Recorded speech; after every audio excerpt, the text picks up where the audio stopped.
imagine this, you've spent years building your small business. You've invested in your branding, you've built a loyal customer base, you've poured your time, energy, and money into it. Then one day, out of nowhere, you get a legal letter from a global corporate giant telling you to stop using your brand name.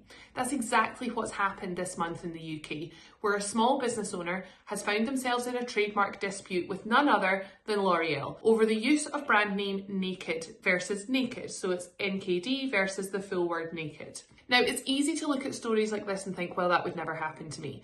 But as a corporate and commercial solicitor, I can tell you this is much more common than you would think. So today I'm breaking down exactly what's happening, what small businesses need to know, and how you can protect yourself before a massive giant like L'Oreal comes knocking on your door. So let's start with the background. According to reporting earlier this month, a UK small business owner, someone who's built their brand around the name Naked, is heading to tribunal to fight L'Oreal over the alleged similarity in their well-known Naked range. Now, this isn't just a legal technicality. When a big company believes your branding is similar to theirs, they can argue that their customers might be confused or that your brand could dilute the value of their trademark. And what usually happens? Well, they send a cease and desist letter, they challenge your trademark application, or they ask the tribunal to invalidate the trademark that you already have. For a small business owner, that's terrifying. You don't have the legal team, the money, or the influence of a multinational. And suddenly, something that was rock solid, your brand, feels like it's slipping away out of your hands. So why do big companies take issue with names that look or sound similar to theirs? Well, there's two reasons. The first one is that they're legally required to defend their trademarks.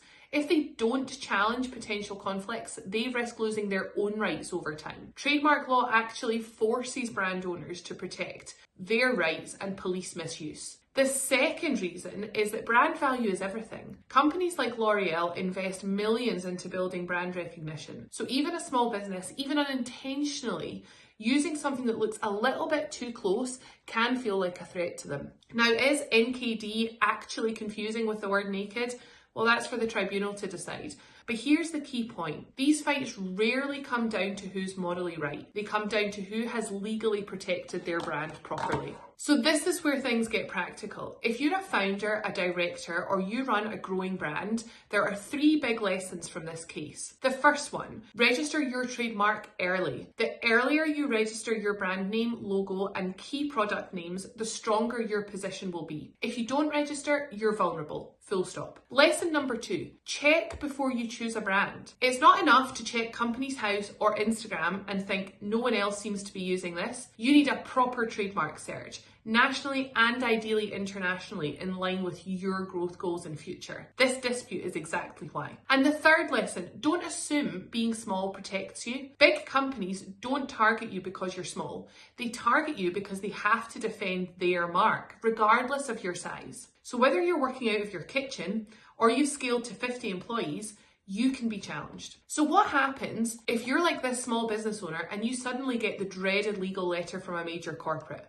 Well, the first thing, don't panic. Secondly, don't respond emotionally. I've seen that a lot and it can cause a lot of issues down the line. Thirdly, don't ignore it. Do not put your head in the sand about this. Ignoring a trademark challenge is the worst thing you can do. What you need is a clear understanding of whether the challenge has any legal merit, because sometimes it doesn't. Sometimes they're just being bullies and pushing their weight around. Whether you have prior rights, whether you can negotiate a coexistence agreement where you both can exist happily without annoying each other, or whether a rebrand is your safest option. Sometimes you can fight it and win, sometimes you settle, sometimes you pivot. What matters is making that decision strategically, not reactively. So the L'Oreal versus Naked case is more than a headline.